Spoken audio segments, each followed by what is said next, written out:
മാധവ് സുരേഷ് അഭിനയിച്ച് ലേറ്റസ്റ്റായിട്ട് ഇറങ്ങിയ സിനിമ തിയേറ്ററിൽ വലിയ കളക്ഷനോ അല്ലെങ്കിൽ ആൾക്കാരൊന്നും വലുതായിട്ടൊന്നും വരുന്നൊന്നുമില്ലായിരുന്നു. അങ്ങനെ ഇരിക്കുന്ന സമയത്ത് കുറേയധികം പേര് അത് നെഗറ്റീവായിട്ടുള്ള റിവ്യൂസും കാര്യങ്ങളൊക്കെ ഇട്ടിട്ടുണ്ടായിരുന്നു. അശ്വന്ത് കോക്കും അങ്ങനെ പല പേരും ഇട്ടിട്ടുണ്ടായിരുന്നു. ആ ഒരു സമയത്ത് മാധവ് സുരേഷൊക്കെ ഒരു പ്രസ് മീറ്റിൽ വന്നിരുന്നിട്ട് ഇത് കണക്ക് റിവ്യൂ ചെയ്യുന്നവർക്കെതിരെ കുറേയധികം കാര്യങ്ങൾ പറഞ്ഞിട്ടുണ്ടായിരുന്നു. ആ ഒരു സമയത്ത് ആ ഒരു സിനിമയുടെ ഡയറക്ടർ ഇത് കണക്ക് അശ്വന്ത് കോക്ക് 1,00,000 രൂപയോളം ചോദിച്ചിട്ടുണ്ടായിരുന്നു പോസിറ്റീവായിട്ടുള്ള റിവ്യൂ പറയാൻ വേണ്ടി എന്നുള്ള രീതി പറഞ്ഞിട്ടുണ്ടായിരുന്നു.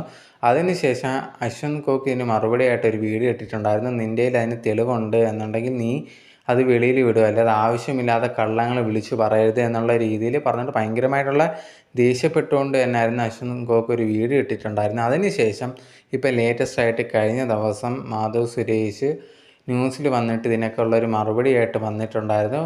ഞങ്ങളുണ്ടെങ്കിൽ അവർ ഡയറക്ടറൊന്നും ഉദ്ദേശിച്ചത് ഇതേ കണക്ക് അശ്വന്ത് കോക്ക് 1,00,000 രൂപ ആവശ്യപ്പെട്ടു എന്നല്ല. അശ്വന്ത് കോക്കിൻ്റെ ഭാഗത്തുനിന്ന് ഒരാൾ വിളിച്ചിട്ട് ഇതേ കണക്ക് പൈസ ചോദിച്ചു എന്നുള്ളതാണ്. അശ്വന്ത് കോക്ക് വിളിച്ചു എന്നല്ല ഞങ്ങൾ പറഞ്ഞത്.